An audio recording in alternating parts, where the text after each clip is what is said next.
യമുനാ നദിയിലെ കടത്തുവഞ്ചി തുഴഞ്ഞിരുന്നത് മുക്കുവ കന്യകയായ സത്യവതിയായിരുന്നു. ഒരു ദിവസം പരാശരമുനി നദി കടക്കുവാനായി സത്യവതിയുടെ കടത്തുവഞ്ചിയിൽ കയറി. സുന്ദരിയായ സത്യവതിയിൽ മുനിക്ക് കലശലായ ഭ്രമം തോന്നി. അവളെ പ്രാപിക്കണമെന്ന തൻ്റെ ആഗ്രഹം മുനി സത്യവതിയെ അറിയിക്കുകയും ചെയ്തു. തൻ്റെ കന്യകത്വം നശിക്കുമെന്ന ഭീതിയിൽ മുനിയുടെ ആവശ്യം അവൾ നിരാകരിച്ചു.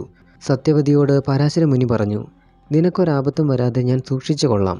മാത്രമല്ല നിന്റെ കന്യകത്വം നശിക്കാതിരിക്കാനുള്ള വരവും ഞാൻ നൽകാം." മുനിയുടെ വാക്കുകൾ വിശ്വസിച്ച സത്യവതി വഞ്ചിയിൽ വെച്ച് തന്നെ മുനിയുടെ ആഗ്രഹങ്ങൾക്ക് വഴങ്ങിക്കൊടുത്തു. മത്സ്യഗന്ധമേറ്റിരുന്ന അവളുടെ ശരീരം അപ്പോൾ മുതൽ കസ്തൂരിയുടെ ഗന്ധമുള്ളതായി തീർന്നു.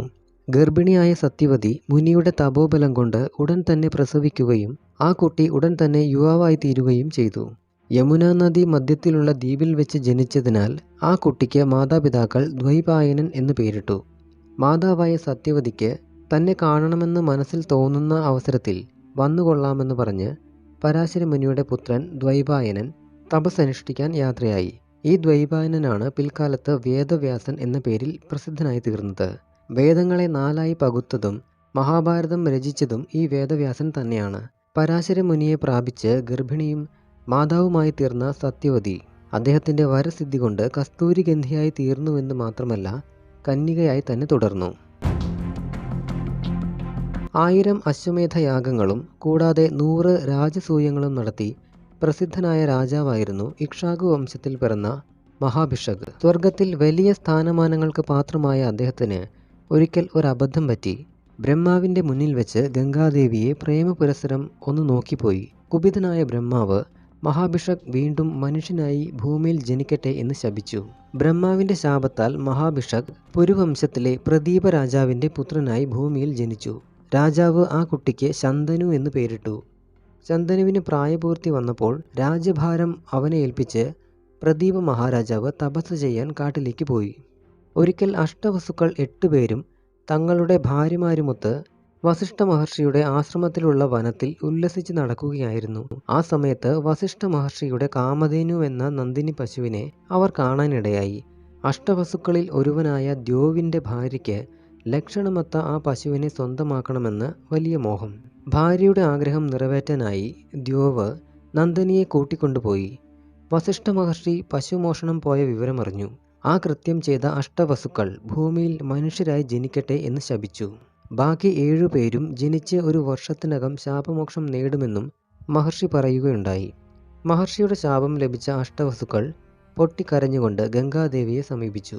മുനിയുടെ ശാപത്തെക്കുറിച്ച് പറഞ്ഞു. പുരുവംശത്തിൽ പിറന്ന പ്രദീപന്റെ മകൻ ശന്തനുവിൻ്റെ മക്കളായി ഞങ്ങൾ ഭൂമിയിൽ ജനിക്കാൻ ആഗ്രഹിക്കുന്നുവെന്നും അതിനാൽ ദേവി ഒരു മനുഷ്യ സ്ത്രീയായി ജനിച്ച് ഞങ്ങളുടെ അമ്മയാവണമെന്നും അഷ്ടവസ്തുക്കൾ ഗംഗാദേവിയോട് അഭ്യർത്ഥിച്ചു. താൻ നിമിത്തം ശാപം ലഭിച്ച മഹാഭിഷക്കാണല്ലോ ഭൂമിയിൽ ജനിച്ചിരിക്കുന്നത്. അതുകൊണ്ട് ശന്തനുവിൻ്റെ ഭാര്യയാവാൻ ഗംഗാദേവിക്ക് പൂർണ്ണ സമ്മതമായിരുന്നു.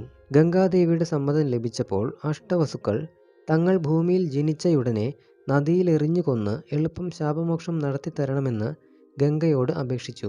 ആ അപേക്ഷയും ഗംഗാദേവിക്ക് സ്വീകാര്യമായി. രാജ്യപരിപാലനം ഭംഗിയായി നടത്തിക്കൊണ്ടിരുന്ന ശന്തനു മഹാരാജാവ് ഒരിക്കൽ നായാട്ടിനായി ഗംഗാനദീ തീരത്തിനടുത്തുള്ള വനപ്രദേശത്തേക്ക് ചെന്നു. അവിടെ വെച്ച് സുന്ദരിയായ ഒരു സ്ത്രീയെ കണ്ടു. അദ്ദേഹം അവളോട് ചോദിച്ചു, "നീ ആരാണ്?" "ഞാൻ ഗംഗാദേവി. നിനക്ക് എൻ്റെ ഭാര്യയാകുവാൻ സമ്മതമാണോ?"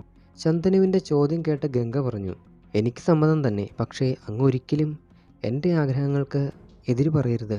അങ്ങനെ സംഭവിച്ചാൽ ആ നിമിഷം ഞാൻ അങ്ങയെ ഉപേക്ഷിച്ചു പോകും." ഗംഗയുടെ വ്യവസ്ഥ ശന്തനു സമ്മതിച്ചു. ഇരുവരും കൊട്ടാരത്തിൽ ചെന്ന് ഭാര്യ ഭർത്താക്കന്മാരായി ജീവിതം ആരംഭിച്ചു. ഗംഗാദേവി ഗർഭിണിയായി. അവൾ ഒരു ആൺകുഞ്ഞിനെ പ്രസവിച്ചു. ആ പൈതലിനെ ഉടൻ തന്നെ ആ അമ്മ എടുത്തുകൊണ്ടുപോയി ഗംഗാനദിയിലേക്ക് എറിഞ്ഞു കൊന്നു.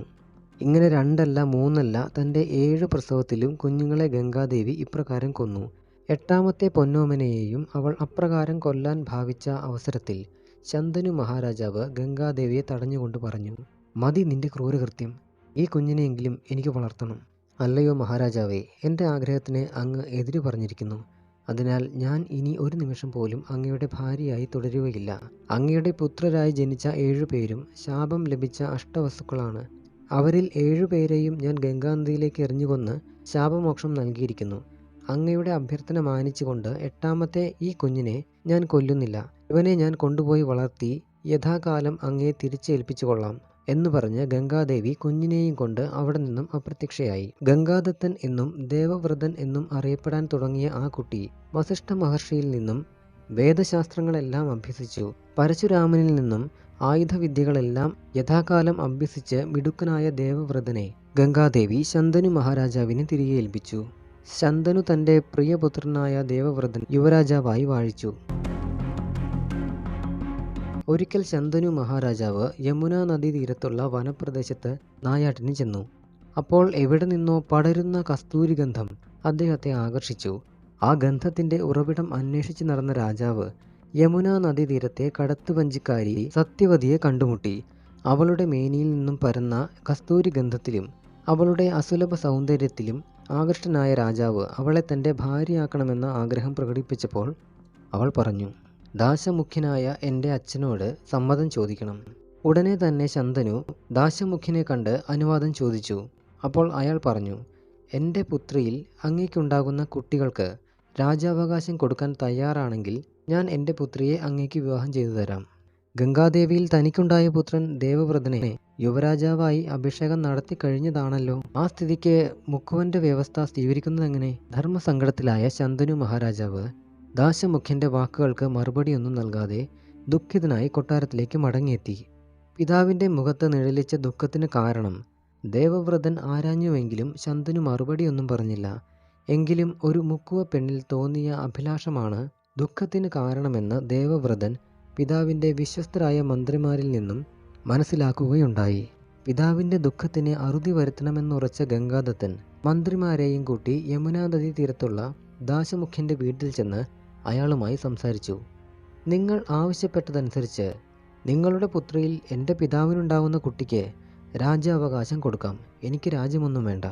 ദേവവ്രതൻ്റെ വാക്കുകൾ കേട്ട മുക്കുവൻ അദ്ദേഹത്തോട് പറഞ്ഞു, ഹേ യുവരാജൻ, അങ്ങേക്ക് രാജ്യാവകാശം വേണ്ടെന്ന വസ്തുത ഞാൻ അംഗീകരിക്കുന്നു.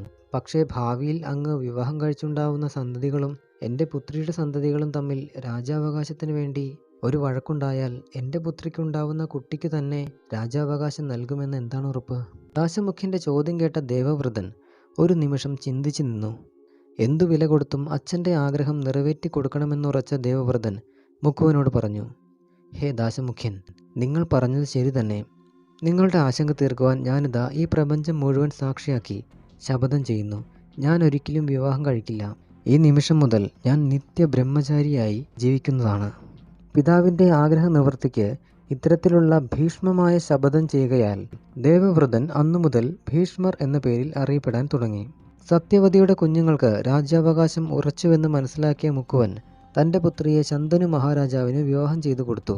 തൻ്റെ ആഗ്രഹ നിവൃത്തിക്കായി സർവവും ഉപേക്ഷിക്കാൻ തയ്യാറായ പുത്രൻ ഭീഷ്മർ സ്വച്ഛന്ത മരണനായി, അതായത് ആഗ്രഹിക്കുന്ന സമയത്ത് മാത്രം മരിക്കുന്നവനായി തീരട്ടെ എന്ന് ശന്തനു മഹാരാജാവ് അനുഗ്രഹിക്കുകയുണ്ടായി.